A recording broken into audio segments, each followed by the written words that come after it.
So, it really feels like there are two types of flagship phones nowadays. You've got one type, where the company's kind of decided, phones are capable enough already, let's focus on design, or software, or marketing. But then you've got the other type, who are like, screw that, we're putting everything in it. Enter the Mi 11 Ultra. This isn't trying to be a good phone, it's trying to be the best phone money can buy. The box is nothing special, but also more importantly, nothing's missing. It comes with a USB-C to headphone jack adapter, a standard clear case, and below the phone we get a USB-C charging cable and a 67-watt fast charger.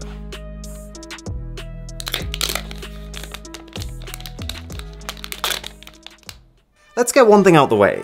Not everyone is going to like the way this looks. I've showed the Mi 11 Ultra to 7-8 people now, and the reactions have ranged from "that's the coolest phone I've ever seen" to "why are those so big" to "it kinda looks like it's trying to take over the world." And I think the reason it's so polarizing is that this is confident design. It's not trying to be a halfway house, it's not trying to please everyone. It knows what it wants to look like, in this case a technological behemoth, and it's running with it. The Mi 11 Ultra openly leaves elegance and sophistication at the doorstep, in place of an "I eat Samsungs for breakfast" type aesthetic.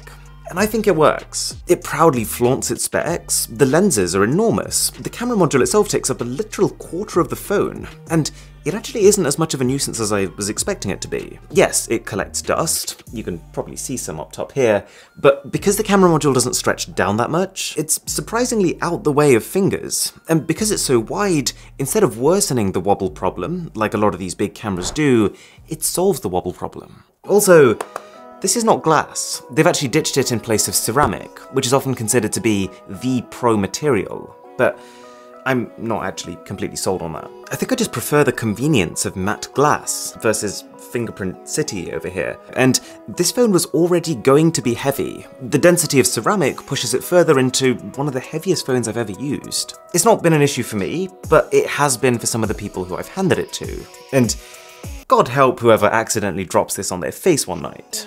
But more importantly is what this phone does. When I first started using the Mi 11 Ultra, I laughed. Because after months of phones that just could not match the Samsung Galaxy S21 Ultra, and who each just served to cement how special of a phone that is, all of a sudden we have a device that isn't just trying to trade blows and be comparable, Xiaomi's trying to kill Samsung. So, I'm going to show you how, and then I'm going to tell you why. To preface this whole thing though, they're about the same price, aka a lot of money. Okay, have a look at the S21 Ultra's display. I feel like the word phenomenal gets thrown around a lot, but I can't think of many things more deserving of that title. In fact, Samsung's phones have had such good screens that it's kind of just become a bit of a tradition that every time they release a new S-series phone, that becomes the best display of the year, until their own Note series phone comes 6 months or so later and improves on it. So, it's pretty cool that I can sit here and say Xiaomi's Mi 11 series of phones break that cycle, ironically using a Samsung-made panel. These are both A+, 6.8-inch AMOLED Quad HD+, 120Hz Gorilla Glass Victus HDR10+ adaptive panels. How many times did I just say plus? But Xiaomi's is even brighter, maxing out at 1700 nits instead of 1500, making it the brightest phone display possibly ever. It's got a 480Hz sample rate versus 240. That's how fast it's scanning for touches. It doesn't have that slight blue shift as you tilt the phone, and Xiaomi can display 10-bit colors versus Samsung's 8-bit. It's not actually a 10-bit panel, but it uses a technology that simulates having a greater color depth. It is also quad curved, so it slopes off on both the top and the bottom, as well as the left and the right, I guess to make gestures feel a little more seamless. Oi! But equally, because the only bits that aren't now curved are the corners, I can't shake the feeling that my phone just looks like it had a really bad haircut. More fundamentally though, Xiaomi has two AMOLED displays. So you might have heard of the Mi Band 5, their last generation activity tracker.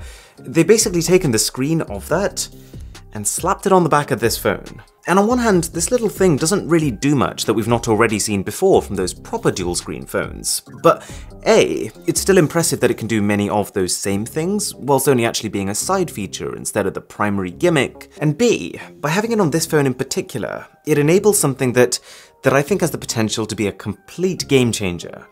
But I'm getting there.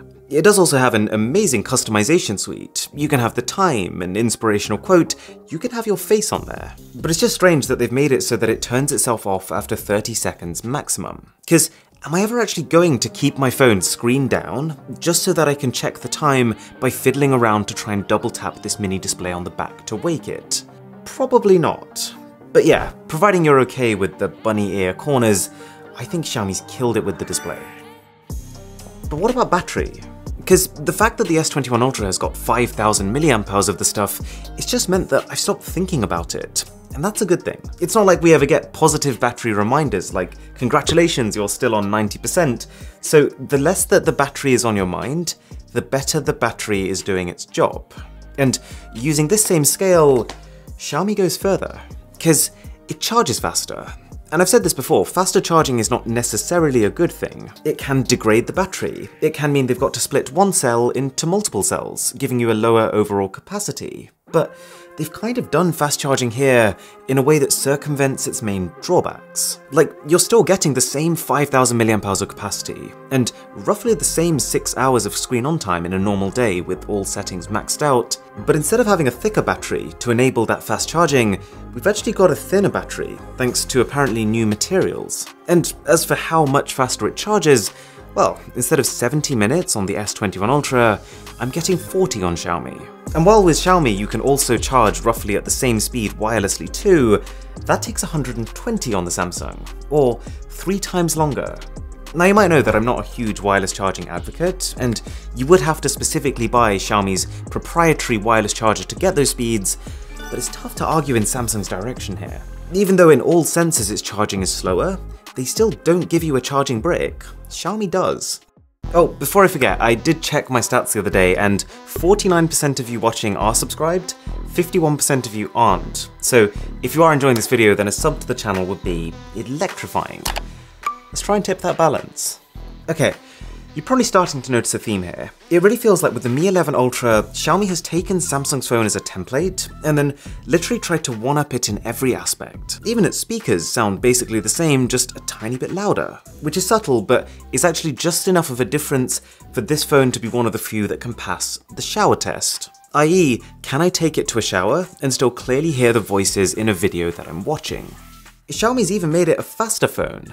I ran the latest Antutu benchmark 5 times back to back, and you'll notice a few things. Firstly, that Xiaomi's display does start dimming itself extremely quickly, and you can't turn the brightness up yourself when it does that. But also, that in every benchmark, Xiaomi is very clearly ahead, and this is against the better performing Snapdragon version of the S21 Ultra. Xiaomi does reach a higher internal temperature, but it doesn't seem to affect its ability to sustain performance. Can I tell the difference when playing normal Android games?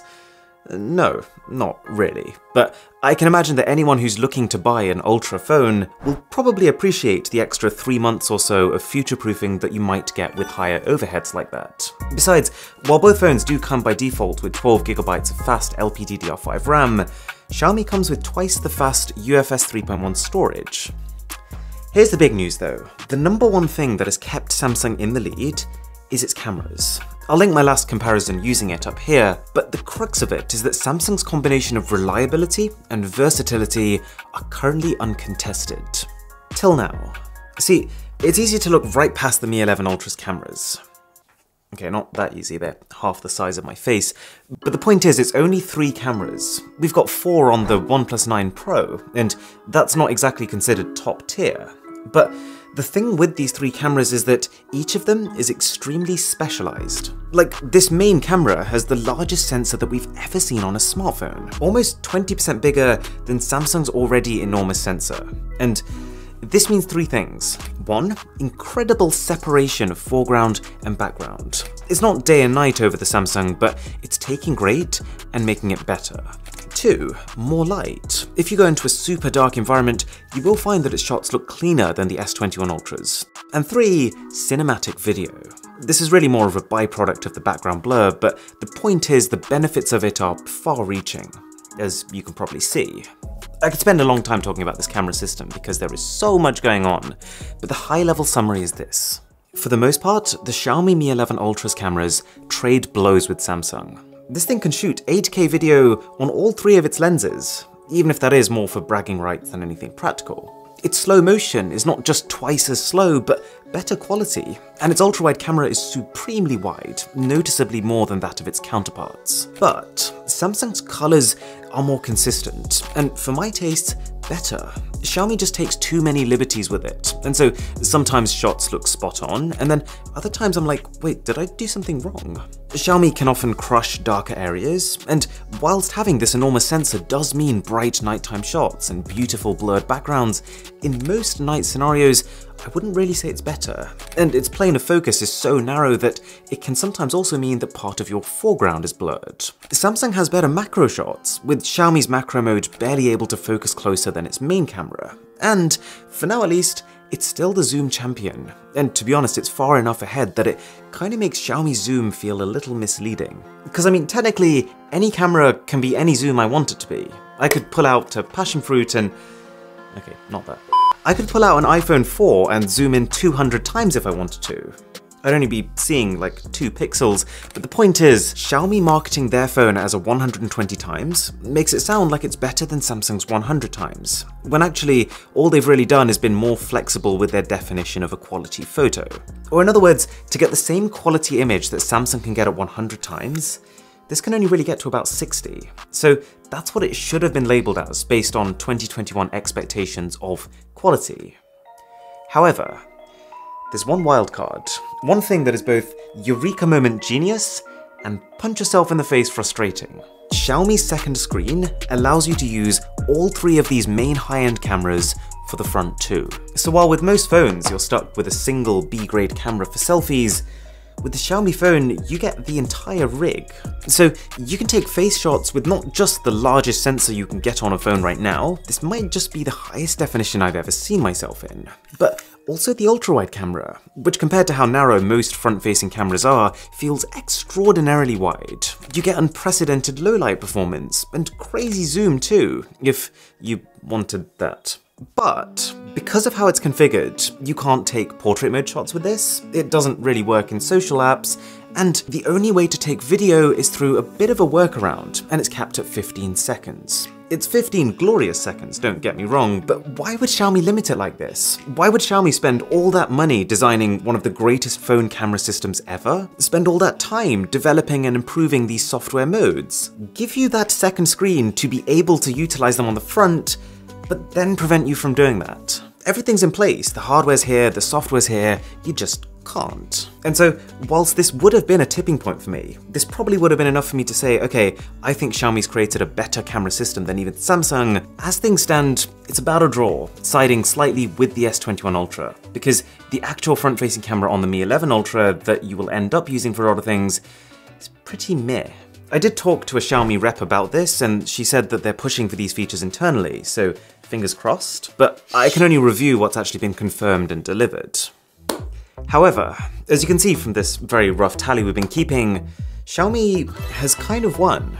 And that's amazing. The Galaxy S21 Ultra was the phone to beat, and it's now beat.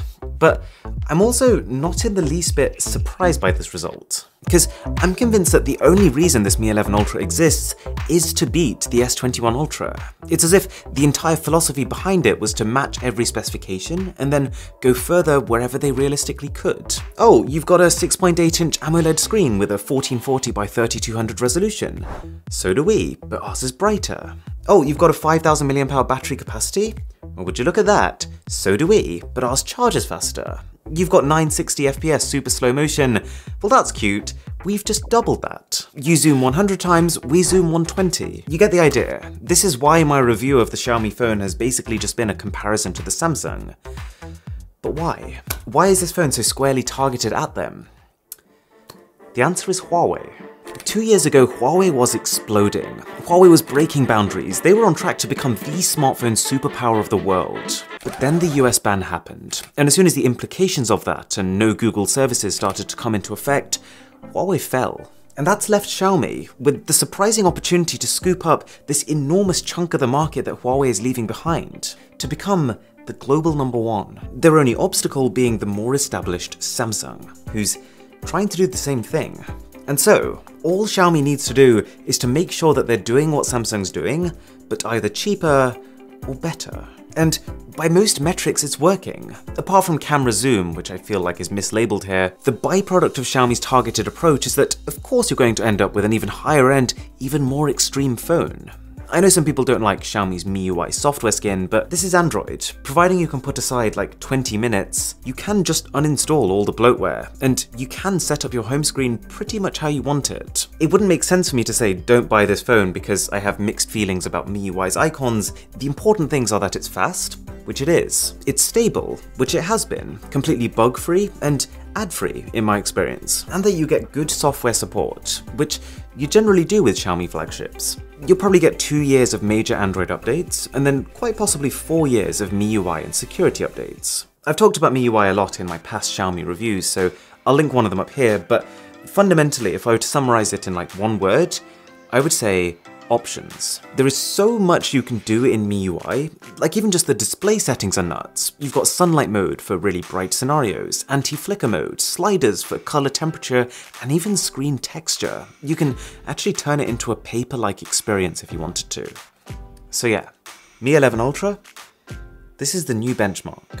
But I do think the Galaxy S21 Ultra still does enough things better that both have a place. Samsung has a more sophisticated aesthetic, and I'd argue a nicer finish. Its fingerprint scanner is not just faster at detection, but also more forgiving. And I would still say that this has the more reliable camera system. Okay, subscribe if you enjoyed. Thank you so much for watching. My name is Aaron, this is Mr. Who's the Boss, and I'll catch you in the next one.